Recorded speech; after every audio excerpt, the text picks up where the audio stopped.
Hi friends, ఎలా ఉన్నారు? నేను ఈరోజు చాలా సంతోషంగా ఉన్నాను.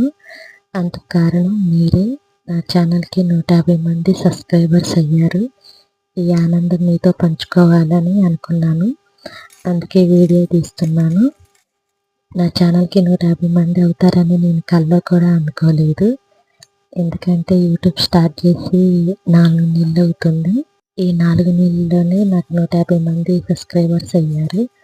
ఎలా చేయాలి ఏంటి అని కూడా ఆలోచించుకోకుండా యూట్యూబ్ స్టార్ట్ చేశాను. 150 మంది అయ్యేసరికి నాకు చాలా సంతోషం అనిపించింది. అందుకని నేను ఈ సంతోషాన్ని మీతో పంచుకోవాలని అనుకున్నాను. కజ్జికాయలు చేశాను ఫ్రెండ్స్.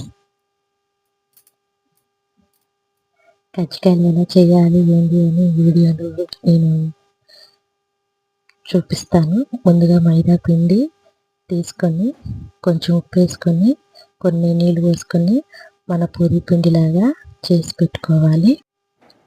కజ్జికాయల్లోకి నేను పుట్నాలు, ఎండు కొబ్బరి, బెల్లము వేసి మిక్సీ పట్టుకున్నాను. అది పొడి అన్నమాట.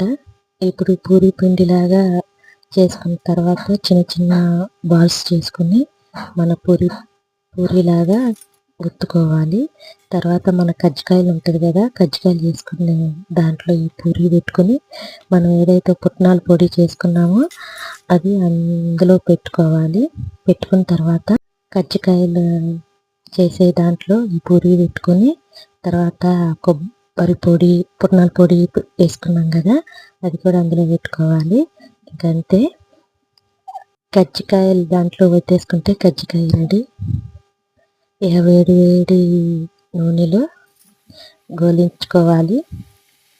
అంతే ఫ్రెండ్స్, కజ్జికాయలు రెడీ. ఏదన్నా తప్పుగా మాట్లాడుంటే క్షమించండి. ఎలా మాట్లాడాలో అర్థం కావట్లేదు, ఎందుకంటే చాలా సంతోషంగా ఉన్నాను కాబట్టి.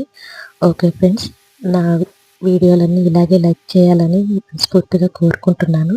మరొకసారి అందరికీ థ్యాంక్స్. నచ్చితే కనుక లైక్, షేర్, కామెంట్. బాయ్.